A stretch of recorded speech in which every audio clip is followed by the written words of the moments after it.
Today we are going to study the complete process of requirement engineering. Here is the list of topics that we are going to cover today. Let's start with the definition of requirement engineering. Requirement engineering is the process of establishing the services that a customer requires from a system and constraints under which it operates and is developed. Requirement engineering एक ऐसा process है जिसके अंदर हम requirements को engineer करते हैं। जिस तरह से सिविल इंजीनियरिंग के अंदर हम ब्रिजेस और बिल्डिंग्स बनाते हैं, इसी तरह सॉफ्टवेयर इंजीनियरिंग के अंदर हम सॉफ्टवेयर बनाते हैं। तो रिक्वायरमेंट इंजीनियरिंग आप कह सकते हैं कि रिक्वायरमेंट इंजीनियरिंग के अंदर हम रिक्वायरमेंट्स बनाते हैं। बनाना सही लफ्ज़ नहीं होगा, क्योंकि रिक्वायरमेंट इंजीनियरिंग बेसिकली एक प्रोसेस है जिसके अंदर हम रिक्वायरमेंट्स को फाइंड करते हैं, ढूंढते हैं, पहले गैदर करते हैं, फिर गैदर करने के बाद उसको हम एनालाइज करते हैं कि ये रिक्वायरमेंट्स सही भी हैं या इनको पूरा किया जा सकता है या नहीं किया जा सकता। फिर उसके बाद हम उसको डॉक्यूमेंट करते हैं, स्टैंडर्ड फॉर्मेट में अपने पास नोट डाउन करते हैं और फिर उनको हम वेरीफाई करते हैं, चेक करते हैं कि ये रिक्वायरमेंट्स ठीक हैं या नहीं हैं। सबसे पहले हमें सॉफ्टवेयर रिक्वायरमेंट्स को देखना है कि सॉफ्टवेयर रिक्वायरमेंट किसे कहते हैं। तो software requirements are basically the services the customer requires. Customer क्या चाह रहा है कि उसके सॉफ्टवेयर में क्या क्या फंक्शनैलिटी होनी चाहिए, उसका सॉफ्टवेयर क्या काम करेगा, तो ये रिक्वायरमेंट्स कहलाती हैं। इसकी मिसाल इसी तरह ही है कि जैसे आप किसी को एक घर बनाकर दे रहे हैं, तो आप पहले कस्टमर से पूछेंगे कि उसको उस घर के अंदर क्या क्या चीज़ें चाहिए। तो फिर कस्टमर आपको बताएगा कि इसमें 4 रूम्स होने चाहिए, एक लाउंज होना चाहिए, डबल स्टोरी हो, गैराज हो या ना हो, और इसी तरह उसके अंदर लॉन हो या ना हो। तो ये बेसिकली कस्टमर की रिक्वायरमेंट्स कहलाती हैं। इसी तरह जब आप एक कस्टमर के लिए सॉफ्टवेयर बनाते हैं तो फिर कस्टमर से आप पूछेंगे कि उसको सॉफ्टवेयर में क्या क्या चाहिए। फिर कस्टमर आपको बताएगा कि सॉफ्टवेयर में ये सर्विसेज होनी चाहिए, सॉफ्टवेयर ये काम करे। दूसरी चीज़ रिक्वायरमेंट के अंदर जो आ जाती है वो कंस्ट्रेंट्स कहलाती है, यानी ये वो रिस्ट्रिक्शंस हैं जिनके अंदर रहते हुए सॉफ्टवेयर ने काम करना होता है। मिसाल के तौर पे 5 दफ़ा हमारे पास मेमोरी लिमिटेड होती है, तो आपने सॉफ्टवेयर तो बनाना है लेकिन उसको सपोज़ 20 MB के अंदर रहना है, या उसकी बैंडविड्थ की रिक्वायरमेंट होती है, या उसकी परफॉर्मेंस की रिक्वायरमेंट होती है कि उसने 5 सेकंड के अंदर अंदर काम करना है। तो ये कंस्ट्रेंट्स कहलाते हैं या रिस्ट्रिक्शंस कहलाती हैं जो कि सॉफ्टवेयर के ऊपर अप्लाई होती हैं। तो रिक्वायरमेंट इसी चीज़ का नाम है कि आपका सिस्टम क्या क्या सर्विसेज प्रोवाइड करेगा, क्या फंक्शनैलिटीज़ देगा, आपका सॉफ्टवेयर क्या काम करेगा, और उसके ऊपर जो है क्या कंस्ट्रेंट्स होंगे, under which constraints the software has to operate. और वो कंस्ट्रेंट्स जो हैं, ये दोनों चीज़ें मिलकर सिस्टम की रिक्वायरमेंट कहलाती हैं, सॉफ्टवेयर की रिक्वायरमेंट कहलाती हैं। और इस रिक्वायरमेंट्स को फाइंड आउट करना, इस्टेब्लिश करने का जो प्रोसेस है उसको रिक्वायरमेंट इंजीनियरिंग कहते हैं।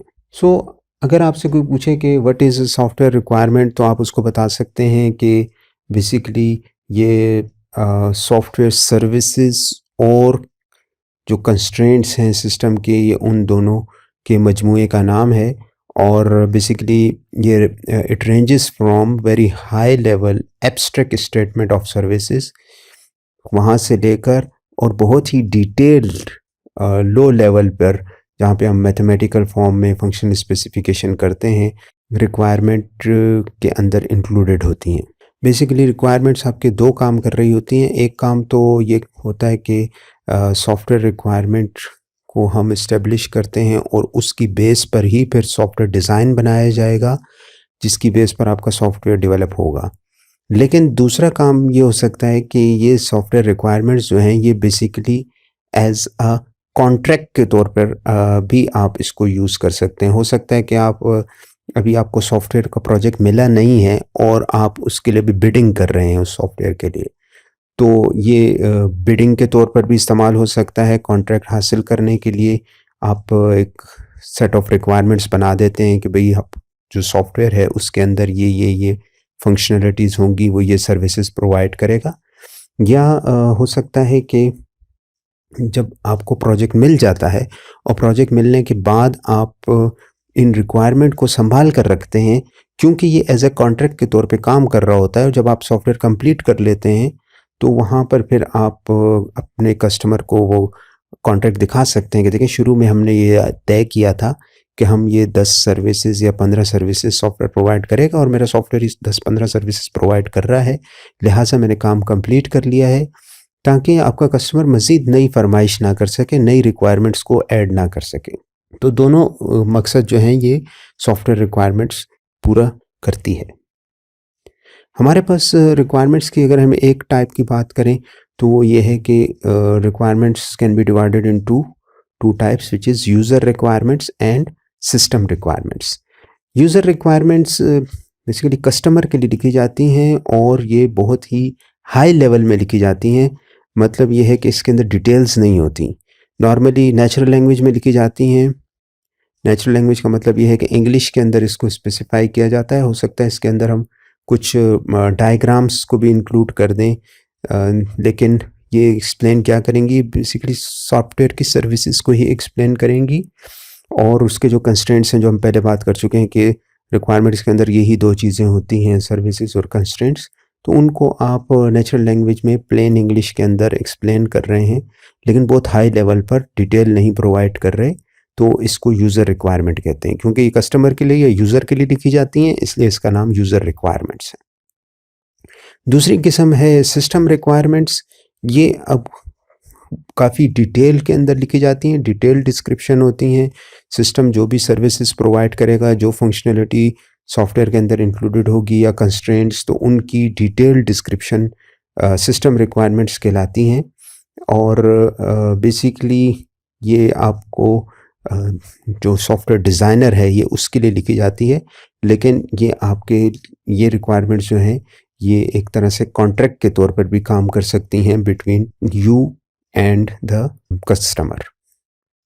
एग्जाम्पल हम देखते हैं, एक हमारे पास मेंटल हॉस्पिटल है जिसके लिए हम सॉफ्टवेयर को डेवलप करना चाह रहे हैं। इस सॉफ्टवेयर के अंदर हमारे पास अगर हम यूज़र रिक्वायरमेंट्स की एग्जांपल देखें तो ये मेंट केयर सिस्टम इस सॉफ्टवेयर का नाम है, shall generate monthly reports showing the cost of drugs.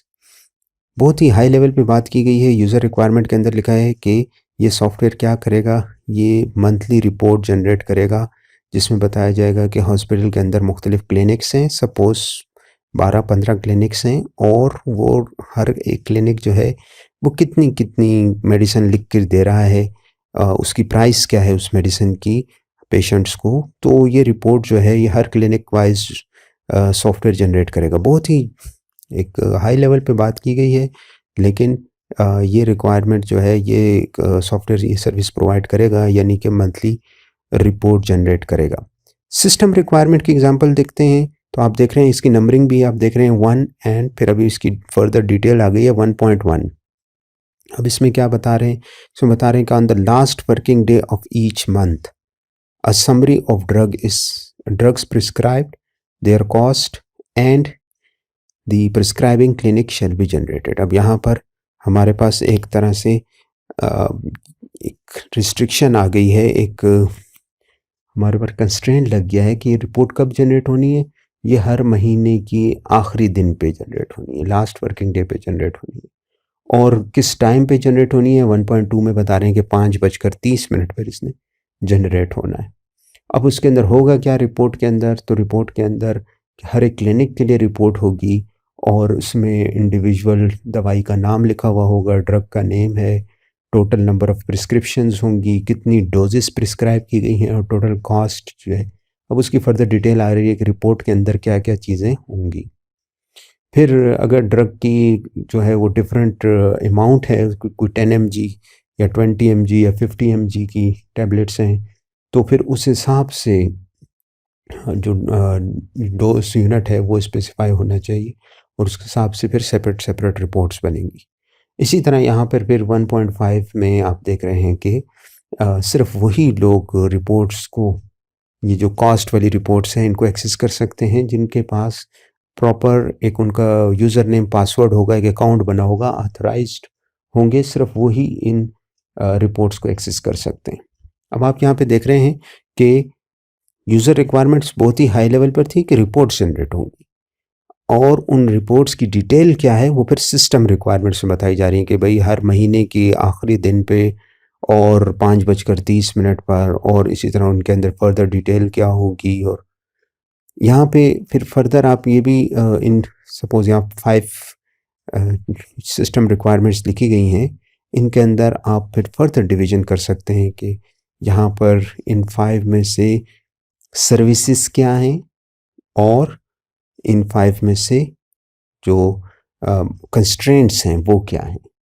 तो वो आप लोग नोट करें और फिर मुझे कमेंट्स में बताएं कि इसके अंदर कंस्ट्रेंट्स क्या हैं और इसके अंदर जो है वो सर्विसेज क्या हैं। यूज़र रिक्वायरमेंट्स नॉर्मली किन लोगों के लिए होती हैं? क्लाइंट मैनेजर्स के लिए, एंड यूज़र्स के लिए, क्लाइंट इंजीनियर्स के लिए, कॉन्ट्रैक्टर मैनेजर्स के लिए, सिस्टम आर्किटेक्ट्स के लिए, इनके लिए लिखी जाती हैं। जबकि सिस्टम रिक्वायरमेंट्स जो हैं ये भी system end users, client engineers, architect और डेवलपर्स के लिए लिखी जाती हैं। जैसे मैंने बताया था कि सिस्टम रिक्वायरमेंट्स हैं वो डेवलपर्स के लिए होती हैं, जबकि जो यूज़र रिक्वायरमेंट्स हैं वो क्लाइंट मैनेजर्स के लिए होती हैं। उसमें इतनी कोई टेक्निकल बातें नहीं लिखी होती यूज़र रिक्वायरमेंट्स में। तो ठीक है, आर्किटेक्ट और बाकी लोग भी, एंड यूज़र भी उसको देख रहे हैं, लेकिन यहाँ पर ज़्यादातर जो मैनेजर्स हैं, कॉन्ट्रैक्टर और इसी तरह क्लाइंट के मैनेजर, तो वो ये सारे लोग इस रिपोर्ट को देख रहे होते हैं। जबकि सिस्टम रिक्वायरमेंट डिटेल रिक्वायरमेंट होती है, तो ये डेवलपर्स के लिए, आर्किटेक्ट्स के लिए लिखी जाती हैं।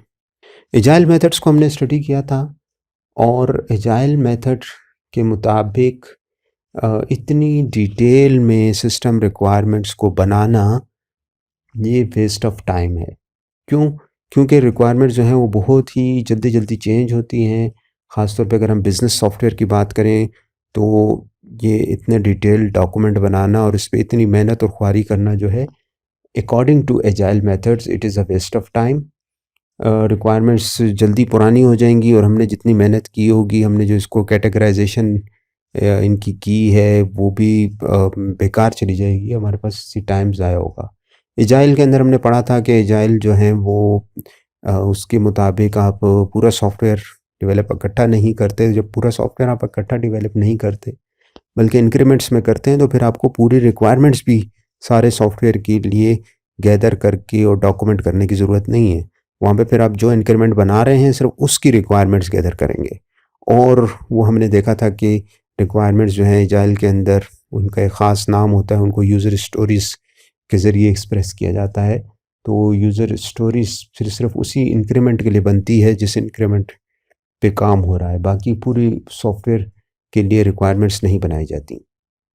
तो ये काम बिज़नेस मैंने बताया सॉफ्टवेयर्स के लिए तो ठीक है, लेकिन अगर आप सेफ्टी क्रिटिकल सिस्टम्स पे काम कर रहे हैं, आप ऐसे सॉफ्टवेयर्स पे काम कर रहे हैं जो मशीन्स को कंट्रोल कर रहा है, एरोप्लेन्स के या ऑटोनोमस कार्स के, या किसी रोबोट्स की, या फैक्ट्री में कोई सॉफ्टवेयर है, न्यूक्लियर पावर प्लांट में है, तो वहाँ पे फिर ये अप्रोच सही नहीं है, और वहाँ पे फिर हमें प्रॉब्लम्स आ सकते हैं। इसलिए एक सिस्टमैटिक रिक्वायरमेंट इंजीनियरिंग का प्रोसेस जो है वो बहुत ज़रूरी है, जहाँ पे हम तमाम इन in these types of softwares, जहाँ पे तमाम हम रिक्वायरमेंट्स को पहले गैदर करें और फिर उसको कैटेगराइज़ करें कि भई ये सिस्टम रिक्वायरमेंट्स हैं, डिटेल्ड में हैं, और ये यूज़र रिक्वायरमेंट्स हैं। हर एक किस्म मुख्तलिफ़ किस्म के लोगों के लिए मुख्तलिफ़ किस्म की रिक्वायरमेंट्स हम लिखें, और प्रॉपर हम जो रिक्वायरमेंट इंजीनियरिंग का प्रोसेस है उसको फॉलो करें।